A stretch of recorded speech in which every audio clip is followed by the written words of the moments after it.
प्यारे विद्यार्थियों, आप सभी को मेरा नमस्कार।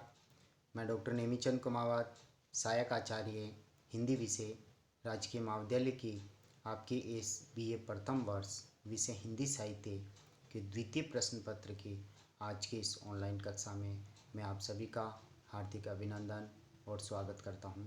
प्यारे विद्यार्थियों, प्राय हर ऑनलाइन कक्षा के आरंभ में मैंने आपके प्रश्न पत्र के पाठ्यक्रम पर विस्तार से चर्चा की है। अब आपका ये पाठ्यक्रम आपको याद हो गया होगा।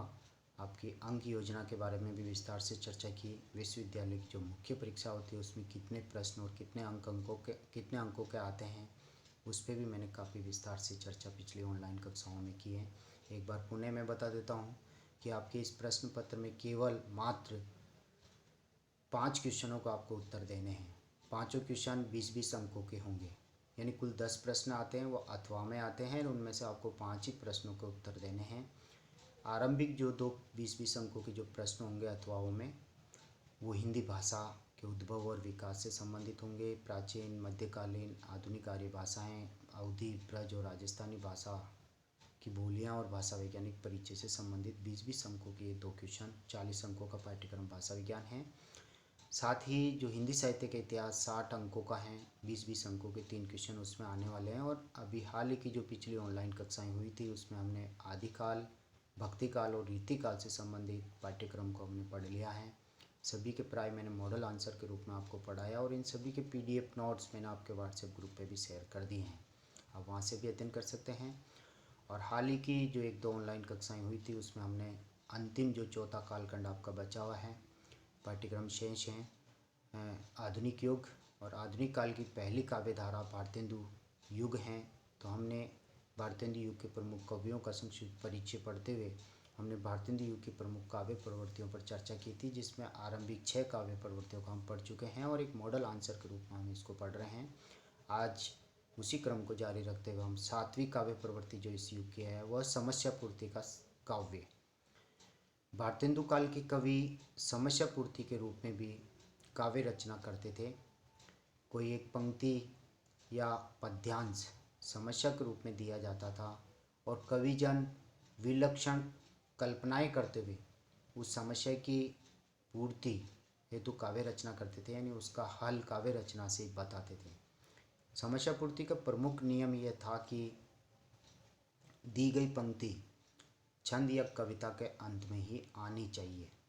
समस्या पूर्ति की ये परंपरा कवियों की प्रतिभा को परखने एवं उनकी रचना कौशल की कसौटी समझी जाती थी।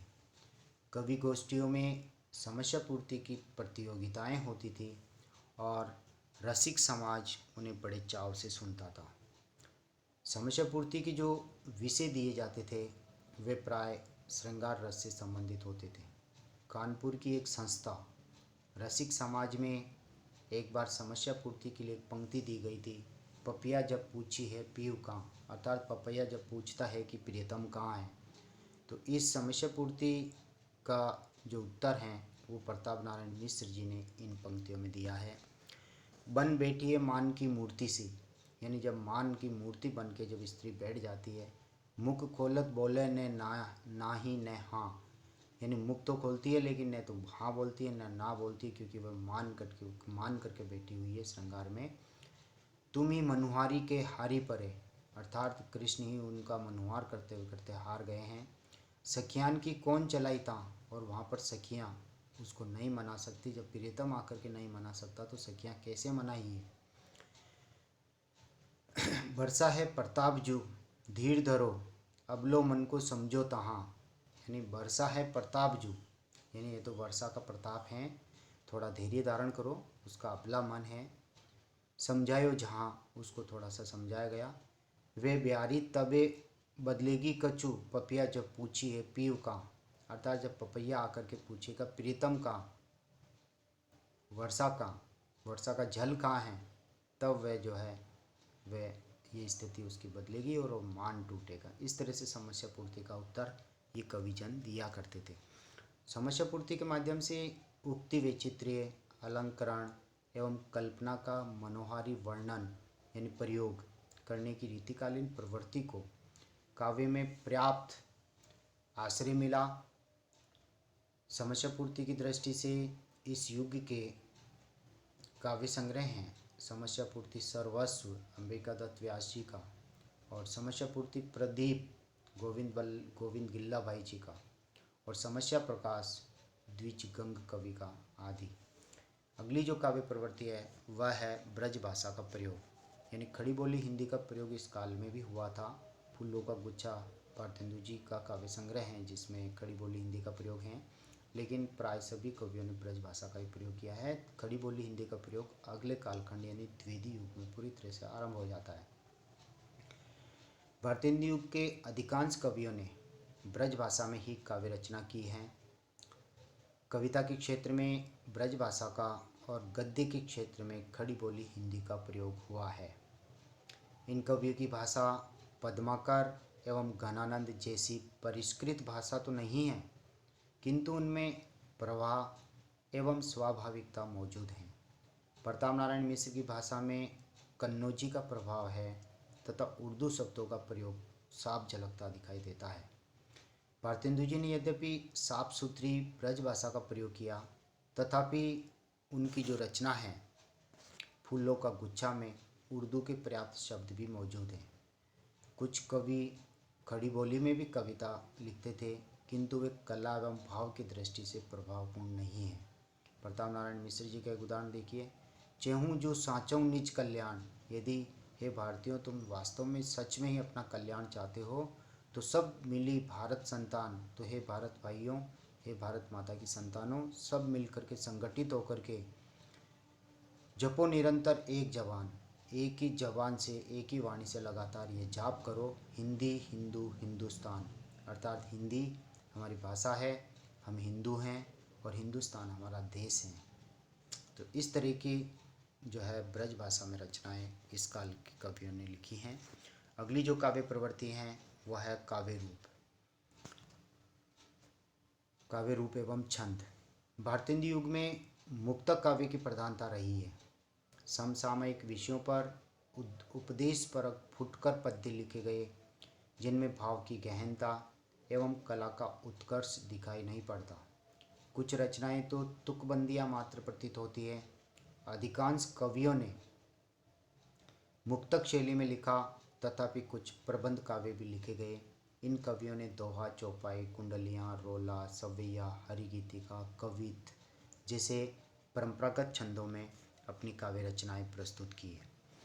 अगली जो काव्यगत विशेषता है पत्र पत्रिकाओं का प्रचलन। भारतेंदु युग में ही पहली बार पत्र पत्रिकाओं का आधुनिक युग में आरंभ होता है। भारतेंदु युग में अनेक पत्र पत्रिकाओं का प्रकाशन कार्य प्रारंभ हुआ था। भारतेंदु मंडल के प्राय सभी साहित्यकार किसी न किसी पत्रिका का संपादन कर रहे थे। स्वयं भारतेंदु हरिश्चंद्र जी ने कवि वचन सुधा, हरिश्चंद्र चंद्रिका, बाला बोधिनी का संपादन किया। इसी तरह से प्रताप नारायण मिश्र जी ने कानपुर से ब्राह्मण पत्र निकाला, तो बद्रीनारायण चौधरी प्रेमगंज जी ने नागरी नीरद और आनंद कादम्बिनी नामक पत्रों का संपादन किया है। भारतेंदु युग के अनेक लेखक प्रधानतः प्रचारक, सुधारक और पत्रकार थे। अतः पत्रकारिता की जो मुख्य भूमिका रही है वो गद्य निर्माण में भी आई है और गद्य निर्माण इससे गति प्राप्त कर गया है। अगली जो काव्यगत विशेषता है भारतेंदु मंडल की वह है प्राचीन और नवीनता का समन्वय। भारतेंदु युगीन कविता में जहाँ देश प्रेम तथा समाज सुधार आदि नवीन विषयों का समावेश हुआ है, वहाँ भाव, भाषा और छंद की दृष्टि से यह युग सामंजस्य का युग है। इस काल के कवियों ने पुराने काल के भक्त कवियों के समान पद भी लिखे, लीला गान भी किया और रीतिकालीन कवि के समान नायिका का नक्शिक वर्णन भी किया, उपदेशात्मक प्रवृत्ति पर काव्य रचना भी की है। अगली जो काव्यगत प्रवृत्तियाँ हैं वह है आलोचना शैली का शुभारंभ। भारतेंदु युगीन साहित्यकारों में पुस्तकों और लेखकों पर समीक्षाएं और विवेचनाएं होने लगी। स्वयं भारतेंदु जी की नाटक रचना आलोचना के अंतर्गत आती है, लेकिन आलोचना का स्वरूप अत्यंत साधारण ही रहा है। इस काल के गद्य लेखकों की शैली में प्रौढ़ता तो नहीं है, परंतु व्यक्तित्व की छाप अवश्य मिलती हैं। इस काल में अनेक गद्य विधाओं और शैलियों का प्रचलन हुआ, परंतु उनमें परिपक्वता की प्राय कमी झलकती है। तो 12 काव्य प्रवृत्तियों पर हम विस्तार से चर्चा कर चुके हैं। 13वीं काव्य प्रवृत्ति है आर्थिक स्थिति का चित्रण। अंग्रेजों के शोषण से भारत की आर्थिक स्थिति दिनों दिन बिगड़ती जा रही थी। अंग्रेजों का उद्देश्य भारत का आर्थिक शोषण करना था। देसी उद्योग धंधे नष्ट होने से बेरोजगारी, भूखमरी बढ़ती गई।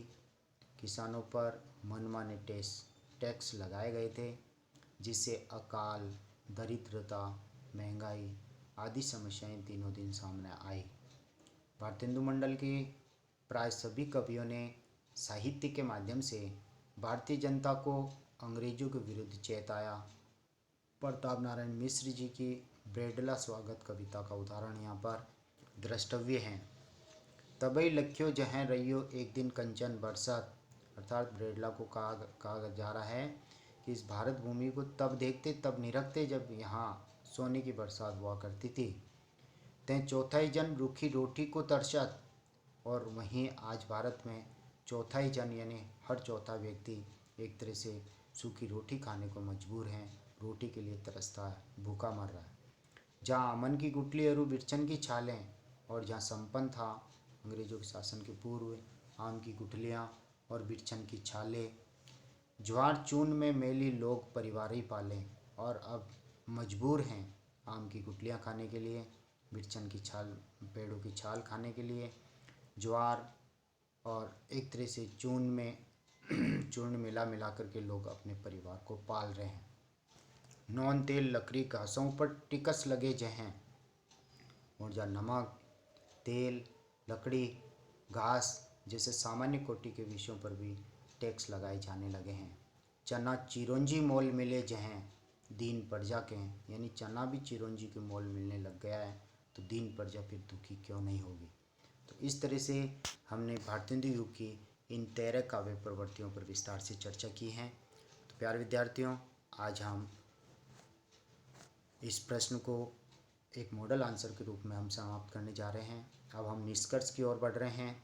भारतेंदु युगीन समग्र इन 13 काव्य प्रवृत्तियों का विश्लेषण करने के उपरांत ये निष्कर्ष निकलता है कि इस युग के कवियों ने रीतिकालीन दरबारी चकाचौंध के बंद परिवेश में पल रही कविता को वहाँ से बाहर निकालकर सामयिक समस्याओं से जोड़ने में सफल रहे हैं। विदेशी शासकों के अत्याचारों का वर्णन भी इन कवियों ने खूब किया है, भले ही वे दबी जुबान से किया हो, राजभक्ति से किया हो, लेकिन खूब वर्णन किया। भारतेंदु के रूप में एक सबल साहित्यकार हिंदी को प्राप्त हुआ। वे सच्चे अर्थों में आधुनिक काल के जनक कहे जा सकते हैं। राष्ट्र और समाज को उद्बोधन देते हुए उन्होंने कवि कर्तव्य का बखूबी पालन किया, जिसके लिए वे साधुवाद के पात्र हैं।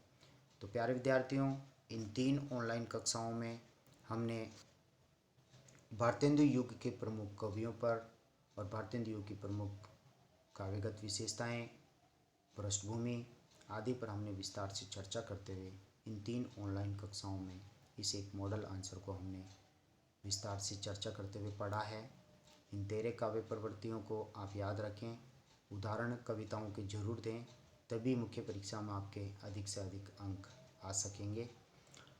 और आगामी ऑनलाइन कक्षा में हम अगली जो काव्य प्रवृत्ति हैं, काव्य धारा, भारतेंदु युग के बाद में द्वितीय युगीन काव्य धारा आरंभ होती है 1900 से लेकर के 1918 ईस्वी तक, जो उस युग का नाम भी महावीर प्रसाद द्विवेदी जी के महिमा मंडित व्यक्तित्व पर रखा गया है, जिन्होंने सरस्वती पत्रिका का 1903 से 1920 तक संपादन किया था। उन्हीं के नाम पर द्विवेदी युग का नाम पड़ा, जिस तरह से भारतेंदु जी के महिमा मंडित व्यक्तित्व पर भारतेंदु युग का नाम पड़ा। तो अगली ऑनलाइन कक्षा में हम द्विवेदी युग के प्रमुख कवि, उनकी रचनाएं और द्विवेदी युगीन काव्य की प्रमुख प्रवृत्तियों पर हम विस्तार से चर्चा करेंगे। आज की इस ऑनलाइन कक्षा को हम यहीं समाप्त करते हैं। प्यारे विद्यार्थियों, आप सभी से एक बार पुनः आग्रह है कि कॉलेज के इस यूट्यूब चैनल पर अपलोड किए जा रहे इन वीडियोज़ को आप ओपन करके अपनी ऑनलाइन पढ़ाई कर रहे हैं, तो आप इन कॉलेज के इस यूट्यूब चैनल को आप सब्सक्राइब ज़रूर करें और इन वीडियोज़ को आप लाइक करें। आप सभी को बहुत बहुत धन्यवाद। जय हिंद, जय भारत।